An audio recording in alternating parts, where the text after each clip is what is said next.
Okay, let's talk about some forehand fundamentals. The first thing we're going to talk about is grip. I would recommend choosing either a semi-Western grip or an Eastern grip because that gives you the most versatility around the court. Um, Now, a good forehand starts in a ready position. So you want to be wide in your base. You want to have your hands out in front. You can see I have space between my body and my elbows here. And the first thing I'm going to do is I'm going to get into my grip. I have a semi-Western grip, so that's the grip that I'm using. You can also use an Eastern grip, or there are other grips to use.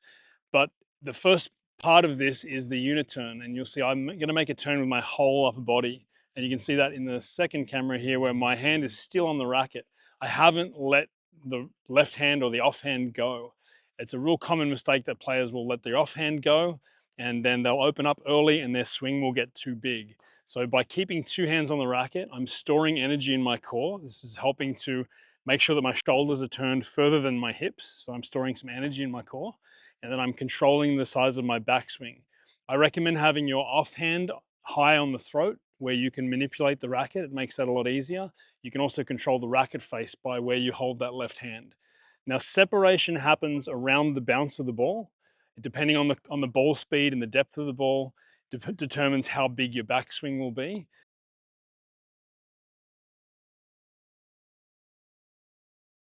But as I take the racket back and I separate around the bounce of the ball, you can see that I have a pretty short take back. I'm not taking the racket back insanely high. I'm not taking it behind my body.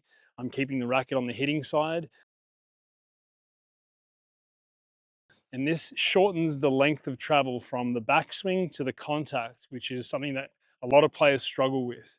And often you'll see that players will retreat in court position just to be able to fit a big backswing in. And there's a saying in tennis, they say that pro players will sacrifice their backswing for their contact point, and amateur players will sacrifice their contact point for their backswing. So you want to make sure that your backswing and your unit turn is controlled with your offhand. Second thing after you release is the racket drop. I'm dropping strings down. If you're an Eastern grip and a semi-Western grip, the palm is going to guide that racket face. And you can see I drop it palm down. Once I get to the bottom of my swing, I'm going to pull my hand towards the ball. And when I pull my hand towards the ball, the racket will flip back. Notice that the strings are still facing the ground. And then my racket is on the way up. Because I've dropped into the bottom of my swing, my hand is low, my racket face is facing down, and that's going to help me get topspin.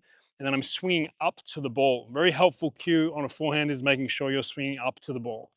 Now, my offhand also has a role to play at contact.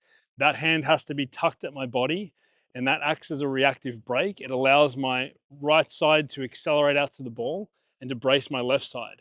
So after I release with the left hand and I drop my racket down, as I pull that racket out to the ball and make contact in front of me, this offhand breaks against my body and braces me, and the right side continues.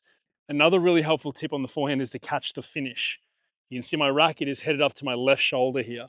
You don't have to catch it. A lot of players finish here or here, but a very helpful one if you're not used to doing this is actually catch the racket. It gets the swing path headed up towards the right direction, and it also gets the left side of your body out of your own way. One more thing with contact point on a forehand is players really should isolate where they need to hit the ball.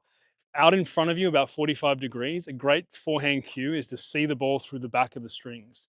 So when I ask players to show me where their perfect contact point is, they'll often show here or here, and they really don't have a good idea for exactly where they want to hit it. That's critical. You want to understand that the ball is out in front, and you can see right here on a contact point on my forehand, I could see the ball potentially through the strings, through the back of the strings. So that's really important, but making sure that you know your grip, your unit turn, you know how to drop the racket under the ball, and you get contact right, and you're also using your offhand well is really important. And they're all fundamentals to a good forehand. A lot of players have different styles, but all of the fundamentals are the same.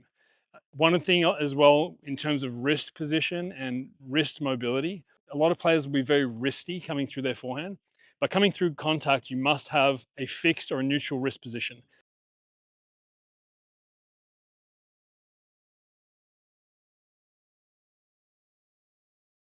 Stability through the hit is the most important thing. So you'll see players like Francis Tiafoe might have a bend in the wrist through here. They'll drop into a fixed position. They'll be stable through contact, and then the wrist will release. So I'm not saying have a death grip on the racket. You can be loose, you can be relaxed, but you want to be fixed through the contact and have stability through contact so you can control the ball and then you can release. I talked earlier about court position and height and angle.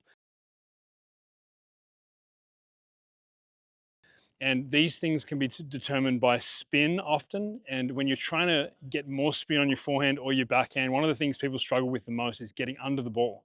So there are two critical elements to getting topspin. One is that you drop the racket strings down, and the second one is that you swing up to the ball.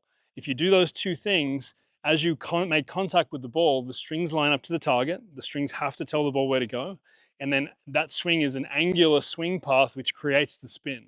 So contact point, strings are pointing straight to the target, but the swing angle is on its way up, and that's what creates the spin. So a lot of people try and get to the ball and create the spin there, but all of the hard work needs to be done before contact so you can create more spin and control the ball more, and that will allow you to arc the ball if you need it, to bend the ball for angle if you need to, but understanding that you have to get under the ball and you have to make sure the racket face is closed are two critical elements to a good topspin forehand.